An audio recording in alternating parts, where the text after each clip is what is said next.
PlayStation 4, Xbox One. We're officially in the 8th generation of video game consoles. We made it! If you're as old as me, you feel old, maybe a little creepy. Maybe your back hurts when you get up in the morning. Maybe the other parts of your body just hurt for no reason. That's how long video game consoles has been around. My very first video game console was the NES Famicom. The Game Boy. Sega Genesis. Probably the ColecoVision. Was the Nintendo 64. The original NES, man. It's important to look back and ask ourselves, how did we get here? How did the industry evolve to where it is today?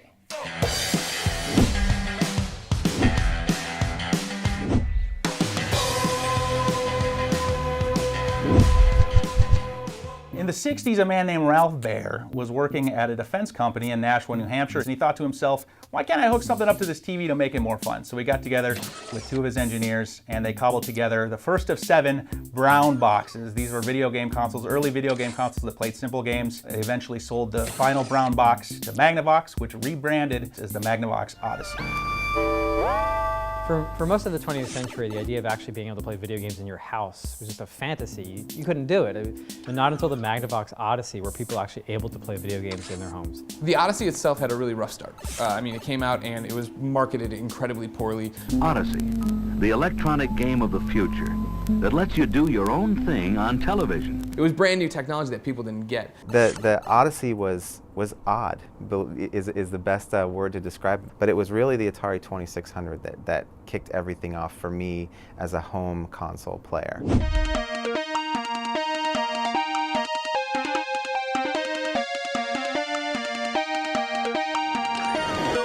When you look back now at the Atari 2600 games, they all look very basic, but at the time, they were nothing short of amazing. The Atari 2600 was the game console that everybody had. Well, I didn't have it, and I was really jealous of my neighbor who had one, but this one was iconic. This was the system that got people crazy about playing video games at home.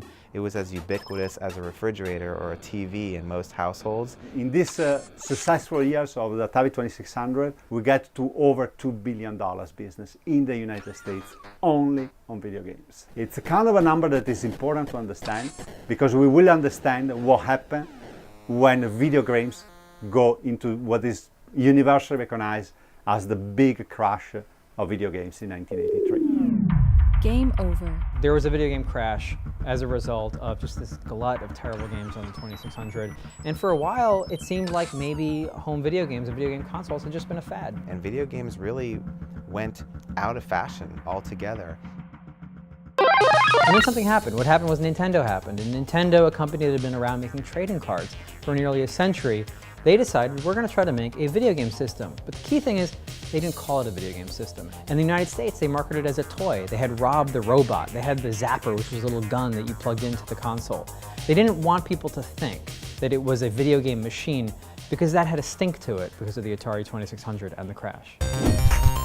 With the 3rd generation of home video game systems, it was not a fair fight. The Nintendo Entertainment System mopped the floor with the Sega Master System. The Nintendo Entertainment System is the console that changed everything. This is the system, the little gray box that shipped and suddenly connected with everyone, whether it be Mario, right? This is Mario Brothers. This is the start of everything for Nintendo, but for the industry as well, right? All of a sudden, video games had what they didn't have before, a mascot, something you could connect with. It was not just something that was big as a video game system, but it helped launch Nintendo into being just a cultural force. So everything from Nintendo cereals. Nintendo cereal system is a super part of this nutritious breakfast. Or Fred Savage's famous or infamous movie, The Wizard. Power Glove, this ridiculous glove that you would wear in theory to control games better. It was more than just a gaming system, it was a cultural phenomenon. There can be only one. Sega challenges you with the ultimate video game, the Sega Master System. When I started my career in this industry, I was testing games on the Sega Master System, and quite frankly, I didn't even know it had existed. The only thing that was in my world was the Nintendo Entertainment System at that time. The Sega Master System is notable in that it's what brought Sega into home video games. I saw it, I put my little pudgy finger on the glass and I said, Mom, that's what I want for my birthday. What is that? Was the second question. And they made that happen, and I got this Sega Master System, and man, did I pick the losing horse in this race, becoming a Sega kid over a Nintendo kid.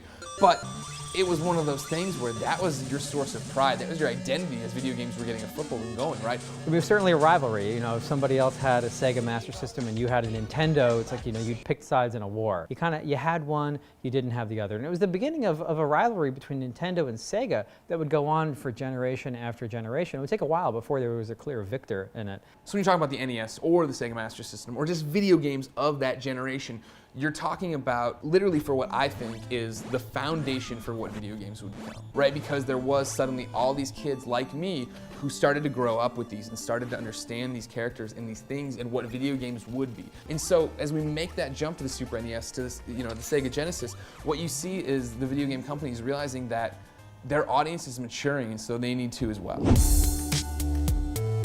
And then the fourth generation, the Empire Strikes Back. Sega comes out with the Sega Genesis, saying Genesis does what Nintendo don't.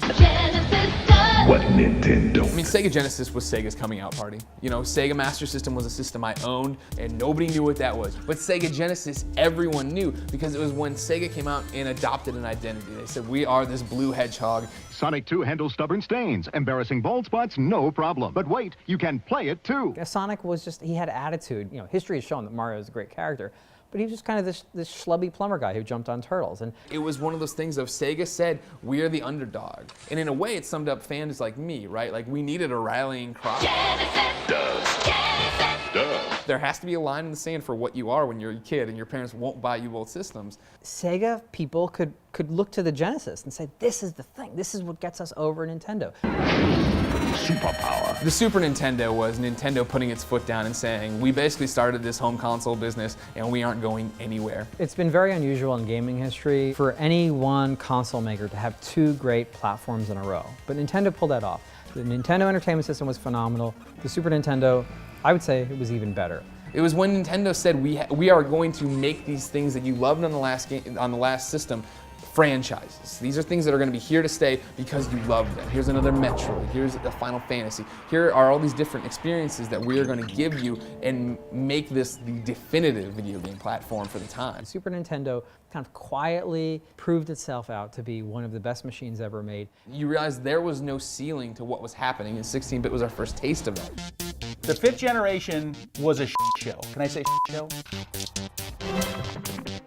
There's too many players here. There's too many players in the fifth generation. Something's got to give.